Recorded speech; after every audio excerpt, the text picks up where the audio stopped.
سی اور لک صرف انسان ہی پر محدود نہیں، یہ بات تمام مخلوقات پر عائد ہوتی ہے۔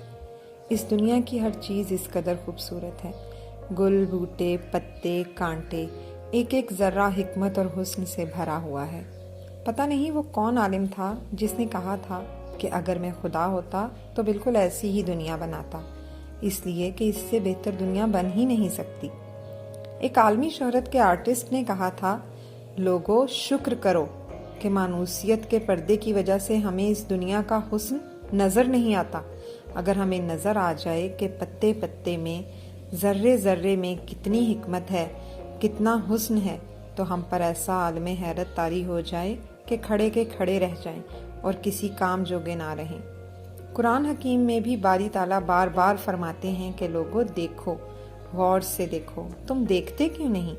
دیکھو تو صحیح کہ ہم نے کیا کیا بنایا ہے۔ جب قرآن کہتا ہے کہ دیکھو تو مطلب سرسری دیکھنا نہیں ہوتا، دیکھو سے مراد سی نہیں بلکہ لک ہوتا ہے، یعنی خالی دیکھنے کے لیے نہیں بلکہ سمجھنے کے لیے دیکھو۔ یہ سائنسی رویہ ہے، سائنس نے یہ رویہ قرآن سے لیا ہے۔ ایک معروف سائنسدان نتھینیل شیلر نے دیکھنے کی اہمیت کو اپنے مضمون میں واضح کیا ہے۔ مضمون کا عنوان ہے اوگاسز نے مجھے دیکھنا کیسے سکھایا۔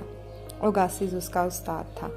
شیلر لکھتا ہے، جب میں اپنے استاد اوگاسز کی لیب میں داخل ہوا تو انہوں نے ایک ٹین کی تھالی میں ایک مچھلی رکھ دی اور مجھ سے کہا، اسے دیکھو، غور سے دیکھو، اس کے بارے میں کسی سے بات کرنا، نہ ہی کوئی حوالے کی کتاب پڑھنا۔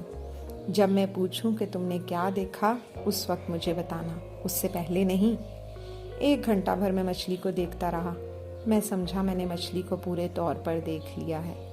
اب میں امید لگا کر بیٹھ گیا کہ اوگاسز مجھ سے پوچھے گا۔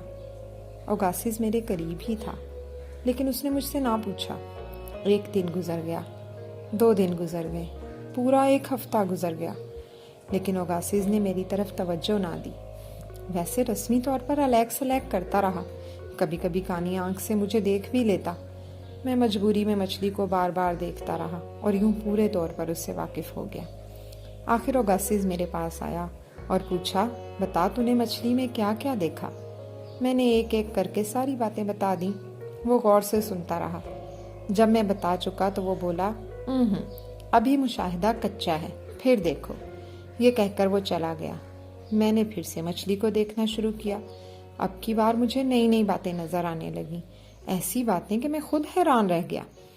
1 ہفتے کے بعد جب میں نے اوگاسز کو سب کچھ بتا دیا تو اس نے مجھے شاباش نہ دی بلکہ کہا، ہاں اگر کوشش کرتے رہے تو دیکھنا سیکھ جاؤ گے۔